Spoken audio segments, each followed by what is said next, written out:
é o Cena Pública e eu sou Carla Soraya. Vamos mais uma vez conversar sobre temas que interessam a você, que estão presentes no seu dia a dia, situações complicadas e, quem sabe, te ajudar através dos nossos convidados a encontrar soluções para os seus problemas. Eu sou Carla Soraya e vou receber aqui convidados para debater o tema sobre a fome.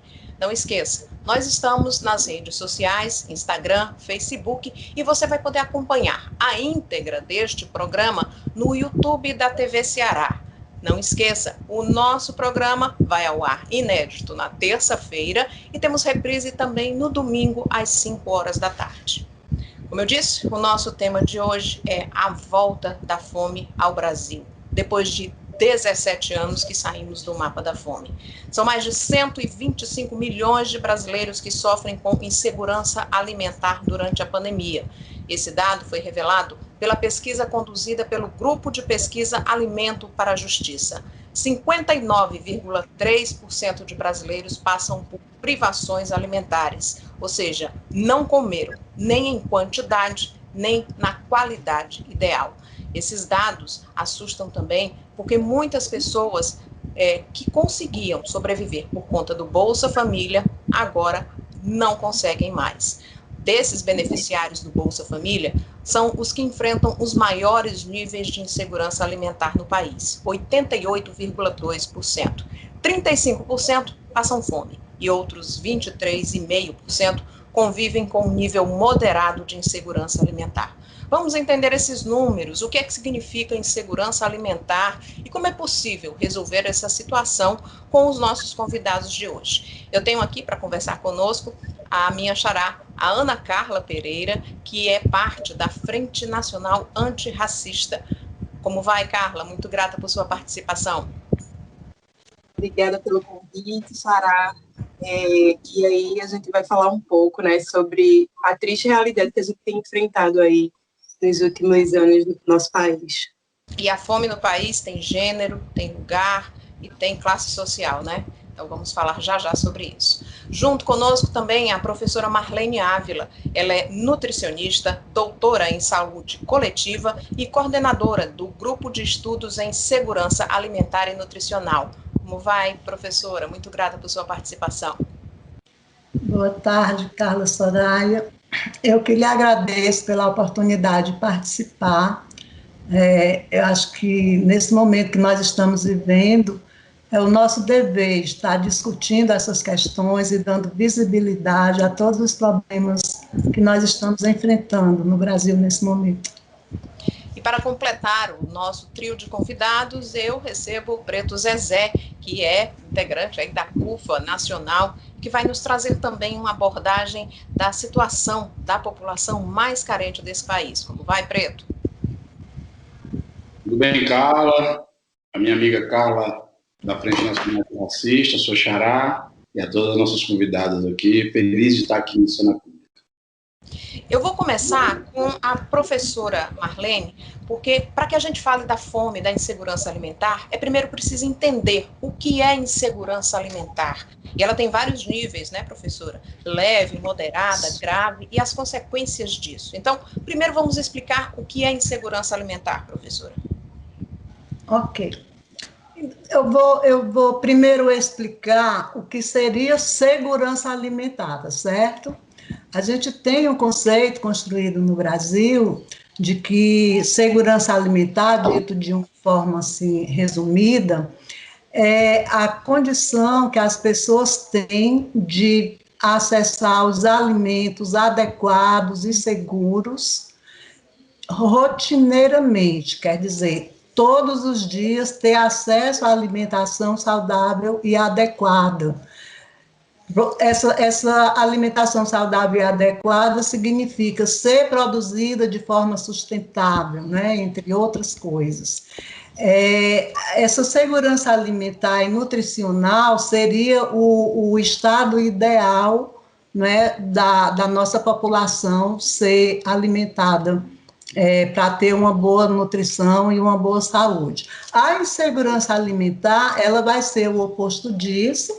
E como você disse, ela vai ter vários níveis, né, da forma como ela é medida no Brasil, os nossos estudos publicados pelo IBGE, o Vigissan, também publicado recentemente, utiliza a escala brasileira de insegurança alimentar, que a sigla é EBIA, e pela EBIA, são questões, a EBIA é um questionário que as pessoas respondem sobre ter ou não alimento, sobre a insegurança de ter o medo de não ter o acesso ao alimento, de forma retrospectiva, ela cobre 90 dias, ou seja, hoje, se eu aplicar a EBIA com um de vocês, as respostas de vocês vão ser referentes a 90 dias anteriores. Então, de acordo com a classificação que é feita das respostas, nós vamos ter 3 níveis de insegurança, né? A insegurança alimentar leve, que é quando 3 dessas questões desse questionário são respondidas de forma negativa. A insegurança alimentar moderada, quando as questões, né, respondidas de forma negativa, ou seja, o medo de não ter ou não ter de fato o acesso ao alimento vai variar de 4 a 5 questões, e quando é de 6 a mais, as pessoas estão em uma situação de segurança alimentar grave, né? Ou seja, o que a EBIA reflete se eu tenho alimento para consumo rotineiro e adequado, da forma como o conceito de segurança alimentar prevê, se eu não tenho esse alimento por alguns dias, se eu não tenho esse alimento por vários dias, ou se eu realmente estou com o acesso limitado rotineiramente, né? É isso que vai dar o grau de insegurança, se é leve, se é moderado ou grave. Essa pesquisa também revelou que a fome ela afeta mais principalmente um determinado grupo de pessoas. E eu vou pedir para a Ana Carla que caracterize esse grupo, porque nós mulheres estamos entre eles, mas são mulheres bem diferenciadas, né, Carla? Sim, é preciso que a gente entenda, né, que a história do nosso país foi constituída a partir da escravização de pessoas negras. Isso produziu uma desigualdade profunda do nosso povo, que se estende ao longo dos anos por uma política, né, que é construída para que se permaneça a desigualdade social no nosso país. Então, quando a gente tem o enfrentamento, né, a chegada, no caso dessa pandemia, essa desigualdade ela só se acentua. Então, as pessoas que já vinham com uma situação de desigualdade dentro dessa sociedade passam a ter todas essas dificuldades aprofundadas. E aí vem a desigualdade na saúde, o acesso, né, a saúde, o acesso à tecnologia para poder fazer o ensino remoto, por exemplo, às crianças, e tantas outras vertentes que levam a gente a entender o porquê que nesse país a desigualdade tem uma cor, ela tem também um gênero, né, a maioria dos lares chefiados por mulheres hoje no Brasil, né, que está em situação de vulnerabilidade, são chefiados por mulheres negras. Então a gente tem aí um contexto, né, de camadas de exclusão, fazendo com que essas pessoas se tornem ainda mais suscetíveis a estar vivendo essa insegurança alimentar. A gente teve alguns avanços nos últimos anos, né, com a política de segurança através do Bolsa Família para garantir minimamente esses alimentos, mas a gente também tem que lembrar que nos últimos anos esse programa foi fragilizado, né, principalmente no Nordeste do Brasil. Então, muitas pessoas perderam acesso ao benefício do Bolsa Família, outras tiveram um benefício reduzido, e isso fez com que ainda mais a fome chegasse com mais força, né? Principalmente nesses territórios onde essa era a única fonte de renda mensal que essas pessoas tinham. Aí a gente tem um agravamento através do desemprego, e dentro desse patamar, as mulheres, né, são as primeiras a perderem o emprego, e essas mulheres são mulheres negras. A gente tem também uma exposição ao vírus. A gente tem algumas pesquisas que mostram também, né, que a cada 3 pessoas vacinadas, 2 são pessoas brancas. E numa população que faz o contraste, né, onde a maioria é população negra. Então, a gente tem a camada da população, que ainda é muito pouca, que está vacinada, é uma população branca. Então, a gente está mais exposto ao vírus, mais exposto à insegurança alimentar. E todo esse contexto faz com que isso vá causando o maior número de mortes, porque a gente também tem que falar que a insegurança alimentar faz com que, né, os nossos anticorpos, a nossa saúde fique mais fragilizada, e isso tudo faz com que a gente fique ainda mais suscetível ao agravamento do Covid-19, né? Imagine que isso já é uma doença muito grave, e uma pessoa fragilizada pela fome, como que ela vai conseguir enfrentar essa doença com pouco acesso à informação, com pouco acesso a alimento, com pouco acesso à saúde, né? A gente tem, de fato, uma situação de extrema desigualdade e só aí um grande esforço, né, da sociedade civil. E a gente também tem que lembrar que isso é papel do Estado, porque a sociedade civil, se vendo diante dessa situação, hoje tem se mobilizado para fazer esse enfrentamento. Afinal de contas, ninguém quer ver os pares morrendo de fome. E agora eu vou para a pergunta para o Preto Zezé. Preto, em que momento desses últimos anos a gente permitiu que essas políticas públicas ou que a fome voltasse ao nosso país? Porque foi muito rápido, né? Nós tivemos aí 4, 5 anos que desconstruíram um trabalho que foi feito em 2004, né? Em que essas pessoas puderam ter uma alimentação melhor. E agora, nesse tempo de pandemia, a inflação está corroendo qualquer tipo de ajuda, de auxílio emergencial que chegue a essas pessoas. Então, onde é que está o erro político nessa história? Eu acho que tem um contexto, Carla, que não foi analisado com a pandemia. No início, quando se decretou a pandemia, lá em março, né, a gente está há mais de um ano agora de pandemia no Brasil, a gente sugeriu um conjunto de 14 iniciativas de engajamento público e privado para reduzir os impactos da pandemia nos setores mais vulneráveis, que seriam os trabalhadores essenciais que moram nas favelas, ação nas favelas, ação na área de saúde e economia e prevenção ao vírus no público mais vulnerável, que eram os idosos e as pessoas com comorbidade. Então, tinha desde renda básica para poder manter a economia que ia fechar e os pequenos negócios.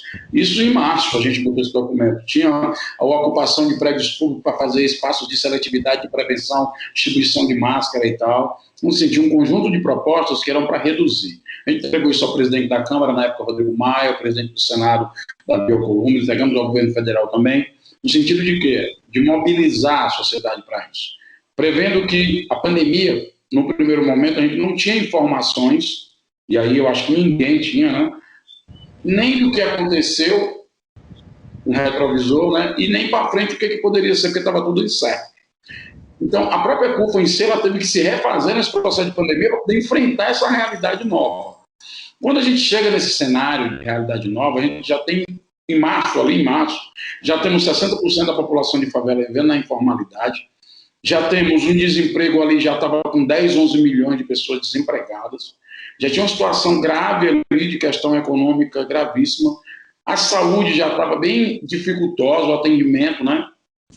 E aí vem a pandemia. Quando a pandemia vem, aí o impacto grande desses setores porque as campanhas que vieram eram álcool em gel e fica em casa. Numa sociedade desigual, Carla, o que produz uma campanha que não leva em conta a desigualdade brasileira?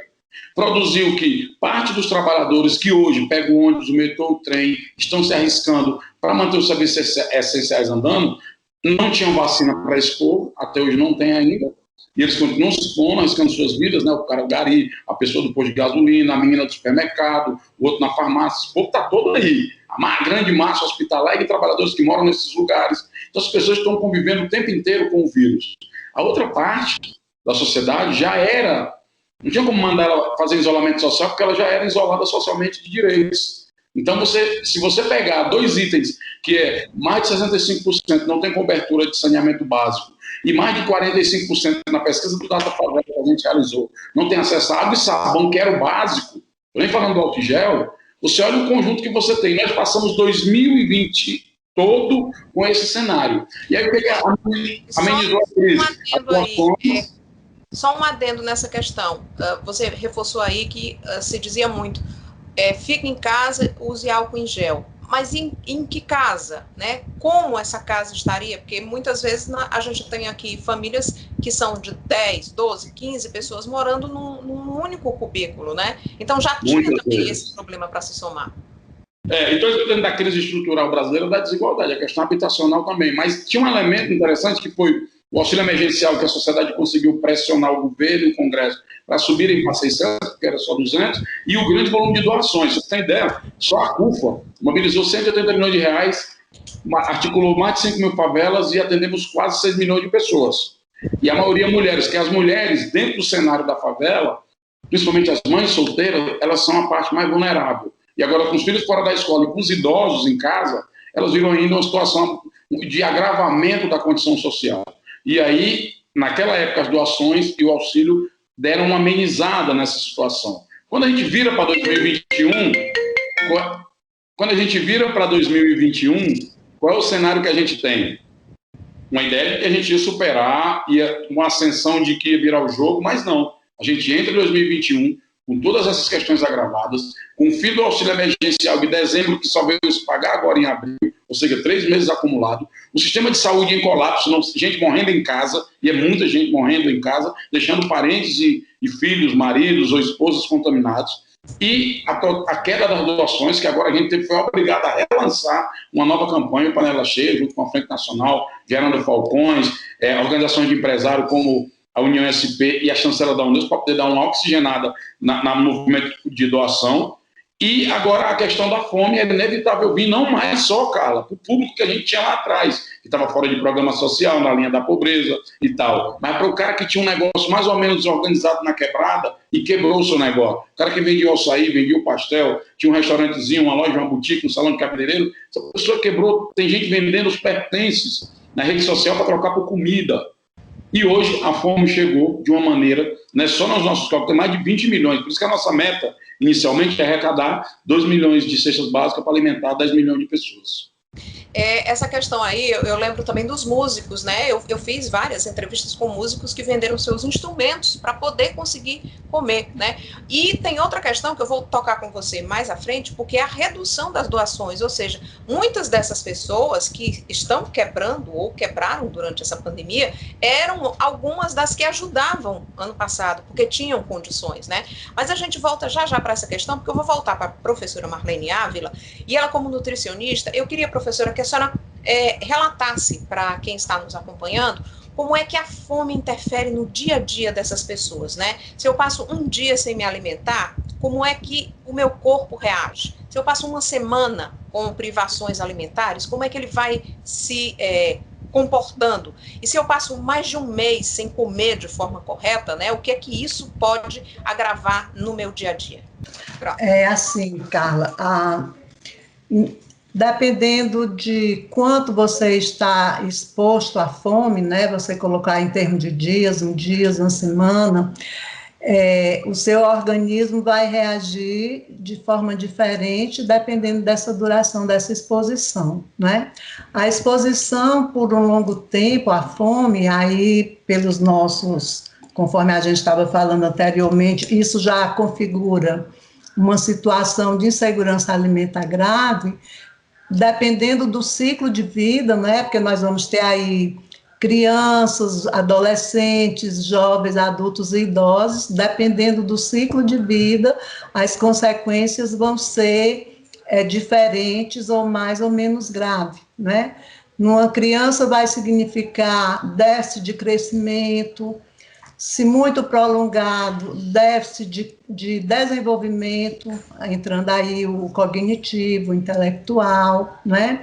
No idoso pode representar a diferença entre a vida e a morte, porque o idoso ele já está fragilizado, se ele passa fome, e essa fome é duradoura, a exposição a essa fome for duradoura, isso pode agravar algumas doenças crônicas que normalmente fazem parte, né, dessa idade da vida, desse ciclo de vida, e pode, inclusive, levar à morte. Então, assim, dependendo do ciclo de vida e do tamanho da exposição a essa fome, em termos de duração, ela vai ter efeitos diferentes, né, para cada um de nós. Mas sempre são efeitos muito deletérios, né? Porque uma criança deixar de alcançar o desenvolvimento esperado para ela num determinado período, significa déficits futuros no desenvolvimento, tanto físico como intelectual. Então, seja em que ciclo de vida a gente passar uma exposição duradoura à fome, as sequelas são muito graves. Professora, com relação a senhora falou aí das crianças, muitas dessas crianças iam para as escolas em busca do alimento, né? Então, com as escolas fechadas, com a pandemia, o ensino remoto, muitas delas nem ensino remoto têm, porque nem todas têm acesso à internet. Isso deixou muita criança, digamos assim, numa situação pior ainda, né? E outra questão que eu queria que a senhora falasse, essas pessoas, com essa falta da alimentação, ficaram mais suscetíveis a pegar o vírus e a reagir de forma mais grave, né? Sim, em relação, primeiro, às crianças, tem vários estudos que realçam a importância de um programa que nós temos de suplementação alimentar, que é o programa mais antigo do Brasil e mais abrangente, que é o Programa Nacional de Alimentação do Escolar. Então, muitos estudos demonstram que há muitas crianças brasileiras que tinham essa refeição durante o dia todo, elas contavam com certeza apenas com essa refeição que é servida, né, por esse programa que é popularmente conhecido como o Programa da Merenda Escolar. Então, o fato de não estar indo para a escola tem essa consequência, né? E aí nós tivemos alguns governadores e prefeitos, né, fazendo programas que substituíssem essa refeição por meio da doação ou de kit escolar numa determinada faixa etária, ou de um valor em dinheiro, mas a gente também tem estudo mostrando que nem esse kit supria a falta que a merenda escolar faria, porque ele não ia suprir durante a semana toda e durante o mês todo os dias que a criança estivesse na escola, e nem o valor em dinheiro era suficiente também para comprar alimentação para suprir a ausência da merenda escolar, no caso dessa criança, né? E a outra parte da sua pergunta, qual foi? Para a alimentação, a falta da alimentação também diminui, por exemplo, o sistema imunológico. Com certeza, né? porque fica o sistema imunológico deprimido, né? Uma das consequências da falta de alimentação, e nós vamos ficar muito mais vulneráveis ao vírus e adquirindo vírus com muito menor resistência para lutar contra a doença, né? Resistência física mesmo. Nós vamos para um intervalo agora do Cena Pública e daqui a pouco a gente volta com mais informações e dando continuidade à nossa discussão de hoje, que é a fome no Brasil, de volta depois de 17 anos. Os nossos convidados são Ana Carla Pereira, que é parte da Frente Nacional Antirracista, a professora Marlene Ávila, nutricionista e integrante de um grupo de estudos sobre a insegurança alimentar, e Preto Zezé, da CUFA Brasil. A gente volta já.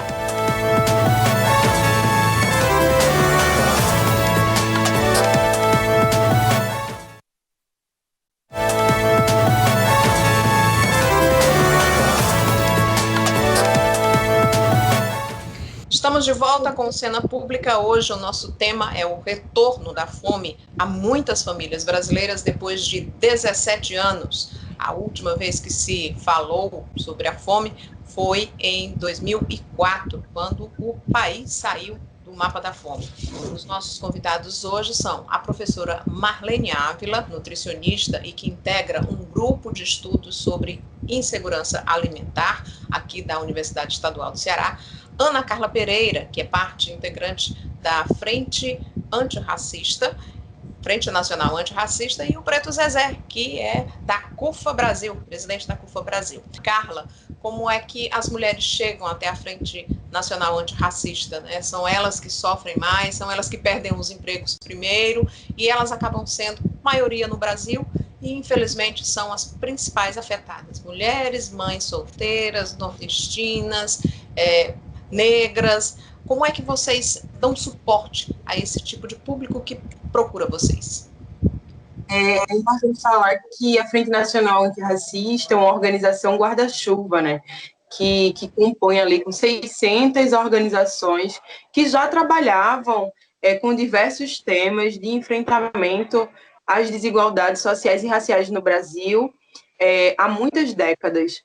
E tem as suas expertises, como eles trabalhavam com a educação, e hoje a gente se viu colocado no momento em que todas necessitaram parar suas ações para colocar suas energias totalmente na questão da segurança alimentar como prioridade, pelo cenário que a gente tem vivido de fome extrema, né, em muitos lugares do país. Nesse momento, a gente já tem esse acesso a essas comunidades, porque a maioria das pessoas dessas organizações são compostas, né, na sua grande maioria, por pessoas, né, oriundas de comunidades, periferias e favelas do Brasil e negras. Né? Então, a gente já convive nesse cenário de desigualdade e constrói ali diariamente alternativas para mudanças sociais, novas tecnologias acontecerem e a gente conseguir enfrentar essa desigualdade. Essas famílias a gente já atende, né, desde o começo da pandemia. A gente só vê esse número crescendo, como o Zezé falou no bloco anterior, de pessoas que, inclusive, tinham seu emprego, tinham a sua estrutura, inclusive eram voluntárias nas organizações e hoje se veem colocadas numa situação de precisar dessa ajuda também.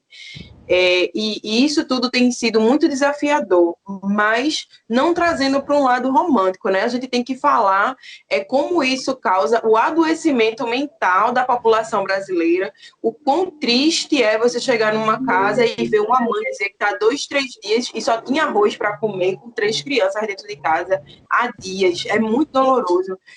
Em contrapartida, a gente também entrega muitas vezes a cesta e vê essa mulher dividir essa cesta com a vizinha, porque na casa da vizinha não tinha sido atendida e nem tinha chegado ainda, e ela repartia essa cesta com essa outra mulher.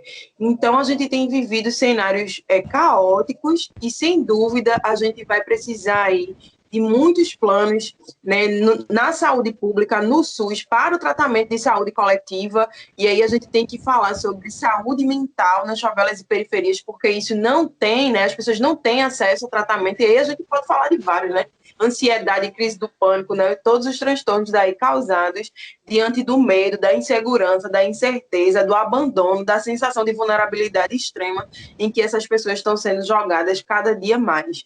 Então, a gente precisa falar, sim, sobre essa saúde dessas pessoas.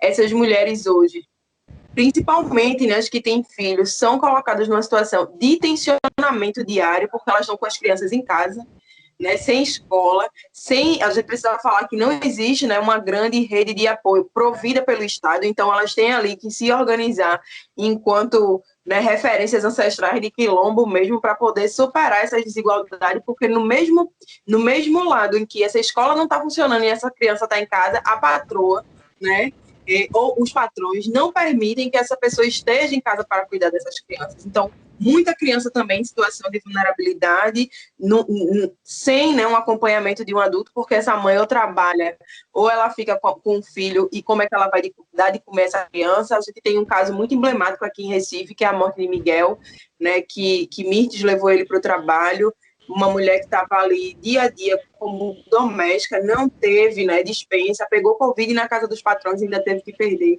o filho diante de uma brutalidade tão grande. Então, como Mirtes, né, tem muitas mães pelo país passando pelo mesmo problema e a gente precisa falar disso e pensar uma forma de cobrar para que o Estado, de fato, venha a oferecer suporte, né, que é o que se espera de qualquer gestão pública responsável e que recebe aí os nossos impostos, que são pagos com muito sacrifício pela população brasileira. Eu vou passar para o Preto Zezé agora, porque a CUFA, a Gerando Falcões, que você citou no bloco anterior, e tem também a Frente Nacional Antirracista, estão juntas aí com outros organismos e instituições não governamentais e até empresas particulares, numa campanha que chama Panela Cheia. Mas, por mais que vocês consigam as 2 milhões de cestas básicas, elas ainda não vão ser suficientes e vão ser apenas um paliativo. Elas vão alimentar durante um período aquela família e depois, né? Como é que essa frente vai também tentar influenciar governos, seja federal, estadual, municipal, para que se criem formas de distribuição de renda, de como essas pessoas trabalhem. A gente conversava nos bastidores sobre as frentes de serviço que existiam, em que as pessoas iam para o interior, não eram contratadas de carteira assinada ou ligadas a um órgão governamental, mas elas iam para capinar, para ajudar na construção de uma estrada, e no final do mês ela tinha a certeza de que ela teria o dinheiro, mas ela não receberia aquilo de graça, ela estava trocando, né? Era a troca que existe entre o serviço e o pagamento, né? Ela não estaria ali dependendo de uma esmola. A gente precisa dessas frentes de serviço, ou qualquer nome que queiram dar hoje, porque a população precisa de renda, a população precisa de emprego. Vocês têm alguma coisa sendo trabalhada nesse sentido, Preto Zezé? Carla, hoje a situação está grave porque você não tem um calendário rápido de vacinação no Brasil. E é a única forma de resolver o problema que desemboca em todos os outros. Aquela dicotomia que criaram entre economia e vida, ela não existe. Está provada hoje que morreram mais de 300 mil pessoas e a economia está do jeito que está. Né? Inflação sobre alimentos, sobre cesta básica, desemprego e tal. O que a gente tem feito do ponto de vista emergencial? A campanha, e aí a campanha não é só a cesta básica, na verdade nós estamos fazendo um chamado às instituições que atuam nas suas áreas, né, a Frente Nacional Antirracista que atua no enfrentamento às desigualdades étnico-raciais, Gerando Falcone, a União SP, que é um grupo de empresários liderado pela família, pela Ana Diniz, pela Geise Diniz, a chancela da Unesco, que é um aceno de quê? Com essa logística, esse legado da CUFA, que é um aceno à sociedade de que nós precisamos protagonizar a construção de uma agenda pública agora, uma agenda pública baseada na emergência, sim, mas que a emergência não se torne só um evento, que a gente possa desencadear um movimento na sociedade de luta por políticas públicas agora, para quem mais precisa estar sendo alvo das desigualdades que a pandemia amplificou, porque a pandemia não criou a desigualdade. No guarda-roupa da desigualdade, a pandemia é mais uma peça de roupa. Então, é preciso agora juntar um grande consenso democrático em torno de vacina, de comida e de dinheiro para quem mais precisa. Do contrário, nós vamos acumular e agravar problemas estruturais muito sérios. Eu vou dar um exemplo de um deles. São vários, que não se está nem se falando ainda, mas vamos para a saúde. Você imagina, muita gente morreu, mas teve muita gente que se recuperou. Mas já se sabe hoje que muita gente está com sequelas que as impedem de retornar para o emprego, que elas tiraram licença para se cuidar, ou muitas perderam o seu emprego por pegar Covid, ou porque as empresas que os empregavam fecharam, pessoas que não estão sendo olhadas pelo sistema de saúde, porque já está superlotado com as questões que já existiam, agora com a questão do Covid, que faz o sistema de saúde entrar em colapso, pessoas que não têm renda, mas estão doentes em casa, não têm dinheiro para comprar um remédio, para nada, e que a gente não fez essa conta. Outro exemplo... Tem os órfãos. Tem os órfãos. Adolescentes, crianças que têm pais e mães para Covid. Na educação, já era desigual a educação. Já era precário o problema educacional brasileiro. Com as crianças em casa e jovens sem estudar mais de um ano, tem jovem acreditando que não precisa mais da escola. Tem criança que está em casa há um ano com a mãe. Ora, vejam só, uma mãe de classe média agora que nos assiste, que tem uma pessoa que trabalha em casa com ela ajudando, mesmo nas condições, né, sanitárias e tal difíceis, ela está super estressada e com a saúde mental alterada. Imagina neste momento, uma mãe da favela com 2, 3 filhos, solteira, sozinha, uma mãe solo, com idosos em casa, sem poder sair porque o menino não tem que deixar o menino. Imagine agora ela pensando no que vai botar na janta, porque o almoço já foi uma dificuldade, muitas não tiveram que botar na panela. Por isso que nós fomos obrigados a chamar um movimento que é de solidariedade, que é de emergência, mas é um chamamento a um consenso democrático em torno de quem mais precisa. Porque a favela, Carla, ela deu uma lição de equilíbrio emocional na pandemia. Você não teve tumulto, saques, quebra-quebra, nada. Mas do jeito que está indo, se a gente não fizer um pacto hoje solidário, humanista e democrático no sentido de trazer todo mundo para essa agenda, independente das diferenças políticas, tem diferença política para secundária, mas trazer todo mundo para essa agenda, eu não acredito que pais e mães vão ficar olhando seus filhos chorarem de fome ou morrerem de fome diante de prateleira lotada de comida. Só que aí, quando acontecer essa anomalia das pessoas partirem para cima dessa prateleira lotada, eu não vou partir só para cima da prateleira. Aí é o caos generalizado. E aí, quando o caos domina, não sobra para ninguém. Espero que a gente não tenha que chegar nesse ponto. E a gente fala já sobre isso, porque esse caos está sendo incentivado, aos poucos, mas está sendo incentivado, né, com algumas declarações aí de autoridades. Eu vou agora para a professora Marlene Ávila, porque em 1946 teve um livro que foi marcante aqui no nosso país, foi escrito pelo Josué de Castro, que foi a Geografia da Fome. E aí, em 1951, ele escreveu A Geopolítica da Fome, em que ele já dizia que o problema da fome aqui no Brasil não era problema de terra, não era problema de intempérie, não era o tempo que fazia com que a gente não tivesse esse alimento chegando às pessoas, era a má distribuição de renda, e essa fome era tida como uma forma de manipulação para chegar ao poder ou para se perpetuar no poder. E aí, quando o presidente Jair Bolsonaro assumiu a presidência, a primeira atitude dele foi extinguir o conselho, né, o Conselho Alimentar. Eu queria que a professora falasse um pouquinho sobre essa questão, porque qual era o papel, né, desse conselho? Era o Conselho Nacional de Segurança Alimentar e Nutricional. Então, qual era o papel desse conselho e por que a extinção dele pode ter feito também ter sido mais um ponto que fizesse a gente voltar para essa geografia da fome, que era descrita lá em 1941, aliás, 46. Certo. Bom, eu vou partir um pouquinho da questão que você traz de Josué, porque ele é essencial na compreensão da fome como sendo socialmente determinada, né, no Brasil, como você já trouxe. E aí ele faz isso lá no fim dos anos 1940, e nós continuamos tratando a alimentação e as questões da fome de forma sempre emergencial.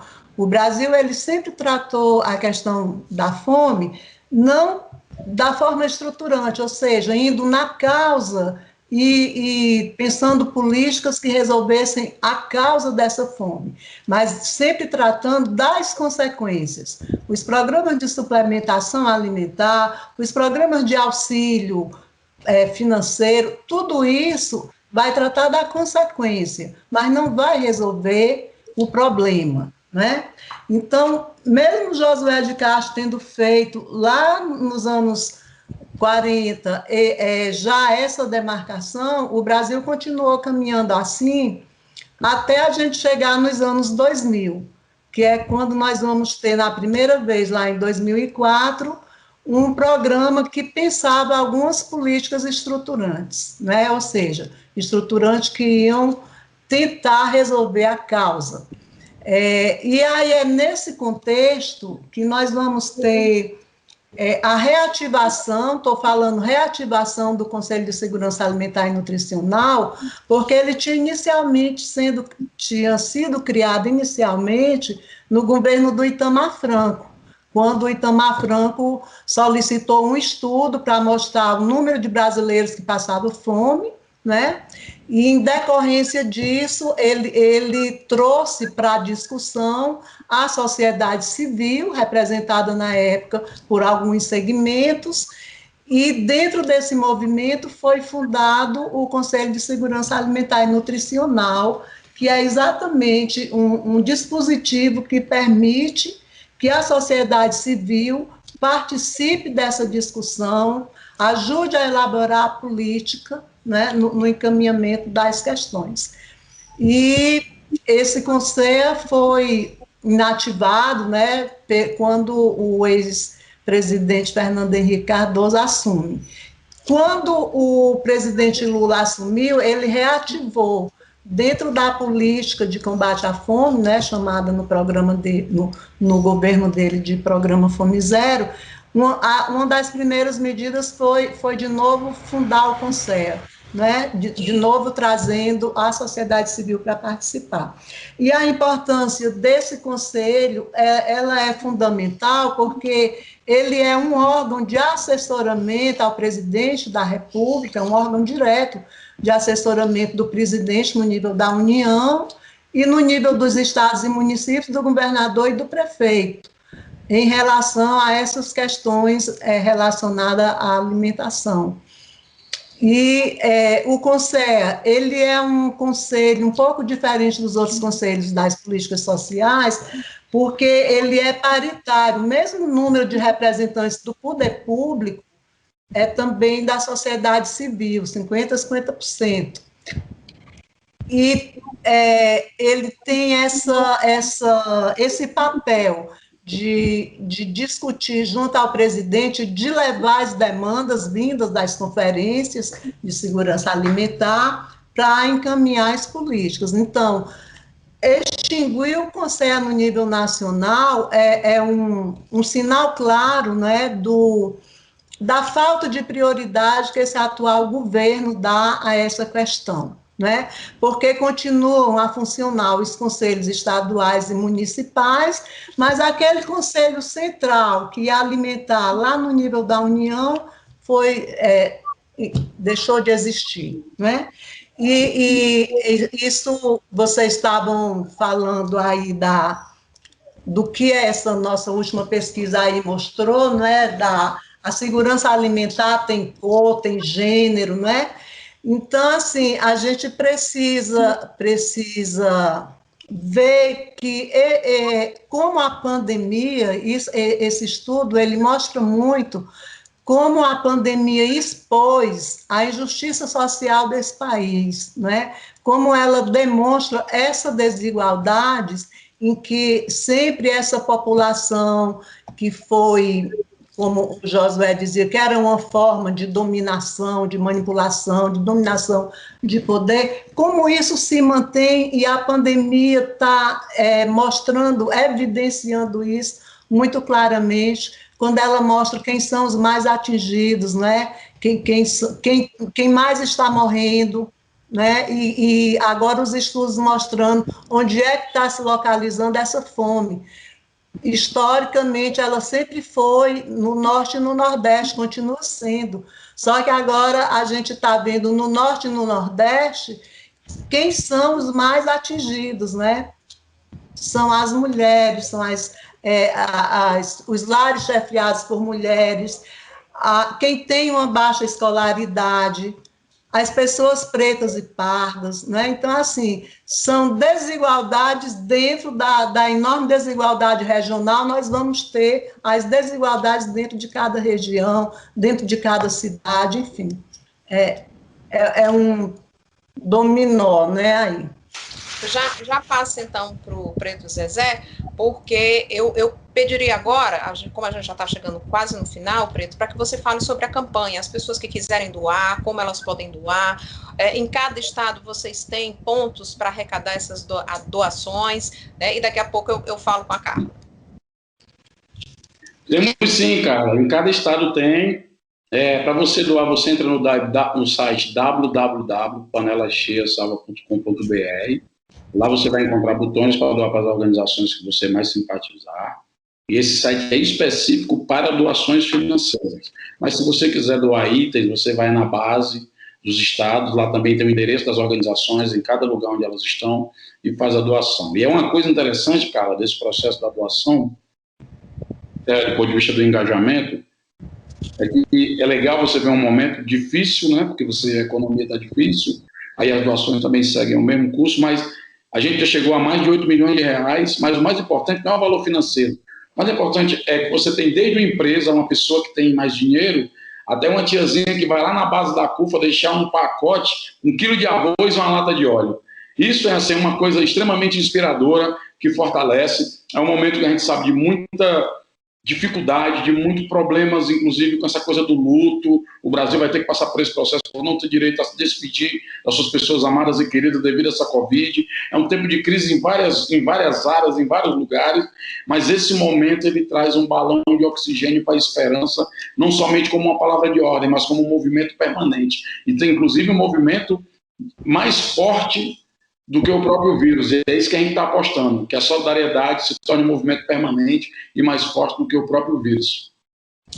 Carla, chegou até vocês aí algum dado com relação ao aumento do número de pedintes nas ruas, né? E, por exemplo, quantos desses pedintes são agricultores que estavam, né, na sua agricultura familiar, que conseguiam ter uma agricultura de subsistência e que agora já não conseguem mais e estão indo, por exemplo, para as metrópoles, para as capitais, né? Aqui em Fortaleza a gente vê muito. Não se via há muito tempo isso, mas agora a gente vê pessoas nos sinais, com famílias inteiras, né? Sejam até indígenas, eu já vi em sinais aqui na cidade de Fortaleza. Aí no Recife, né? Em Pernambuco, não sei, acho que você está em Recife, né? Então, como é que está a situação aí? É a olho nu, né? No Brasil inteiro é doloroso demais você ver pais e mães de família no sinal carregando placas pedindo emprego, com currículo, né, debaixo do braço e tentando de alguma forma, honestamente, levar o pão para casa. Muitas pessoas se colocando, e muitos relatos, né, de pessoas que nunca tinham pedido na rua e estão tendo que fazer isso como única alternativa, né, para garantir alguma coisa para a família. Muitas pessoas sendo despejadas ainda no momento de pandemia, porque a gente não tem uma política nacional que impeça esse tipo de barbárie dentro de um contexto tão doloroso e desigual. A gente ainda tem visto muitos despejos, né? Tanto de ordens judiciais, como pela questão do próprio aluguel, né? Que as pessoas não estão conseguindo pagar e estão indo para a rua, debaixo de marquises, famílias inteiras. Então, a gente tem visto isso, sim. A gente tem acompanhado muito algumas organizações que trabalham com pop rua, né, que é com essa população, e elas mesmo têm nos relatado, né, um aumento muito grande de necessidade de doação para que elas possam atender essas pessoas, a necessidade da política pública de acolhimento de abrigos. A gente está em Recife hoje, completando uma semana de chuva. Então, imagine o agravamento que isso traz e a dor dessas famílias que ainda estão perdendo suas poucas coisas, né, na água e tendo que ficar na rua sem nenhum tipo de ajuda. A gente, dentro disso tudo, até para se manter firme, tem trazido também o relato de experiências de como o nosso povo a diferença, né, entre o Brasil institucional e a brasilidade, entre o nosso povo brasileiro, é uma diferença muito grande, né? Como a gente enfrentou a pandemia sem a institucionalidade para garantir a vida dos nossos pares. São milhares de organizações no Brasil inteiro que fizeram o papel do Estado pela sua ausência para garantir informação sobre saúde, né? Aqui eu também faço parte de uma organização chamada Frente Favela Brasil, e a gente, na primeira semana de pandemia, estava colocando faixa na entrada das comunidades, explicando o que era o Covid. A gente estava fazendo sabão nas associações de moradores para poder distribuir, porque as pessoas não tinham acesso à água potável, né? Favelas que estavam 15 dias sem receber água, então a gente já distribuía água com sabão na garrafa PET. Então, todas essas ações, né, enquanto a institucionalidade dizia lave a mão com álcool gel, né, que na época era entre 35 e 40 reais para pessoas que sequer tinham água em casa. Então, que tipo de comunicação institucional também é feita dentro de um Brasil desigual?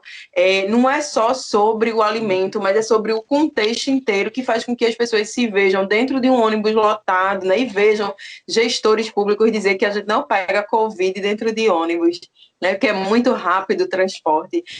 São muitos absurdos, né, vindo da institucionalidade, e, por outro lado, a gente sabe que a única saída para o nosso povo vem a partir de nós, das nossas iniciativas, da forma como a gente constrói inteligência coletiva, desenvolvimento de tecnologia, também baseado muito na nossa ancestralidade, né, de aldeia, de quilombo, de se importar com o outro, de cuidar do outro, dos mais velhos, de como a gente vai lidar com isso.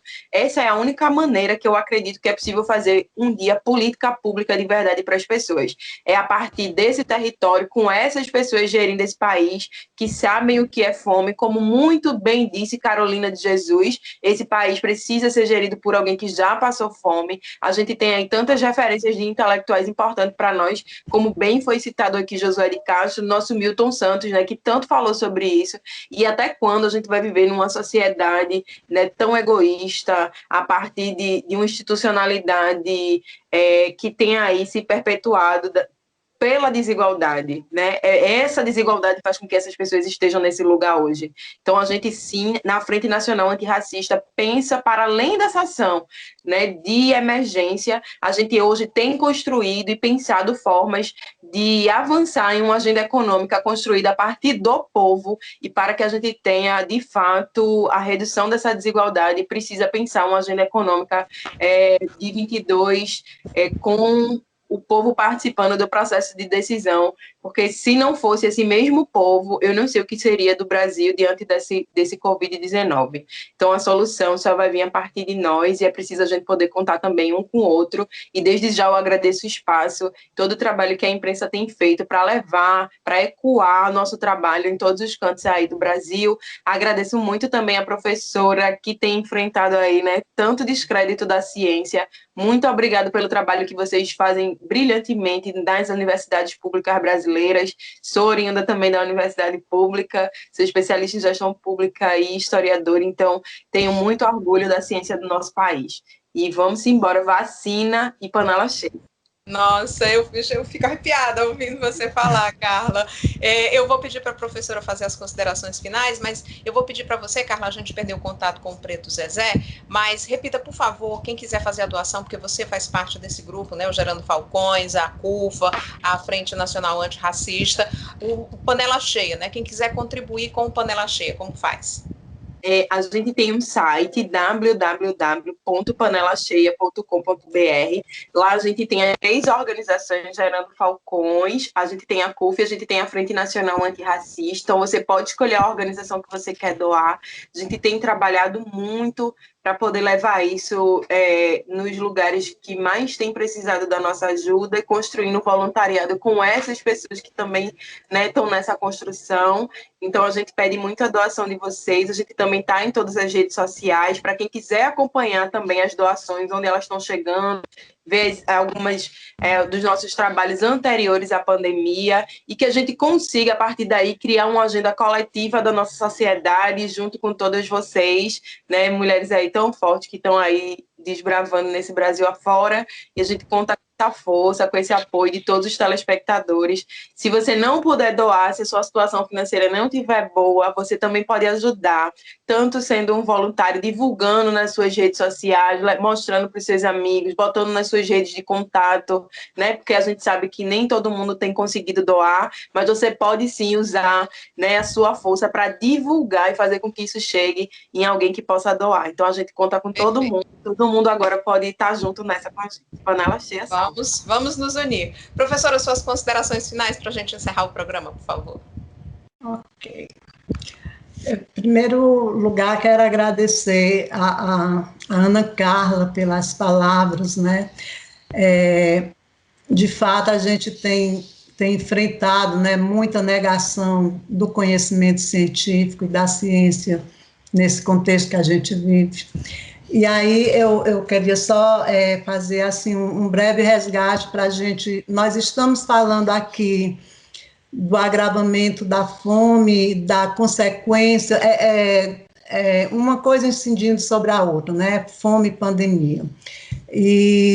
Mas eu queria lembrar que a gente, como a Carla colocou no início, né, em 2004 até 2008, por aí, a gente trabalhando bem a questão da fome, com programas bem financiados, né?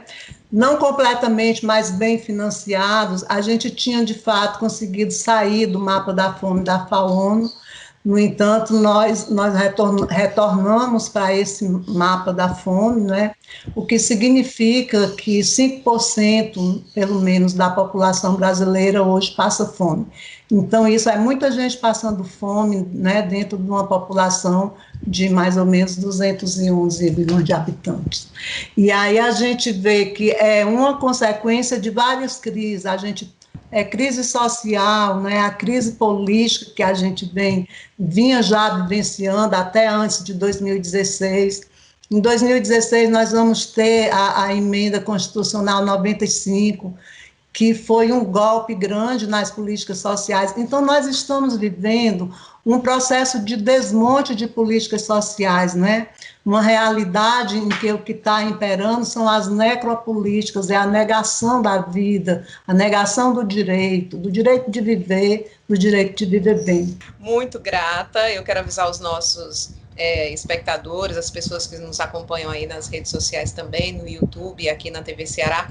Nós perdemos o Preto Zezé durante a transmissão, né, por conta da internet. A gente tem que aprender e aprendemos a lidar com isso durante a pandemia, mas tivemos aqui o Preto Zezé representando a CUFA Brasil, a professora Marlene Ávila, que é nutricionista e também integrante aí desse grupo de estudos em segurança alimentar e nutricional, e a Ana Carla Pereira, minha xará, que é parte da Frente Nacional Antirracista. Conversamos aqui sobre um tema muito triste, o retorno da fome ao Brasil.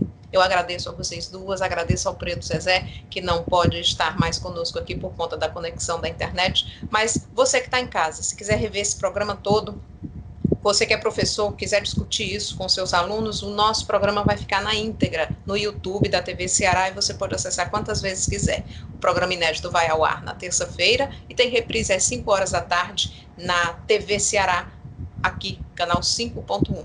Muito grata a todos vocês, eu espero ter contribuído aqui, muito grata às minhas convidadas e ao meu convidado, e a gente espera você na próxima semana com mais um tema para te ajudar aí no seu dia a dia. Até breve.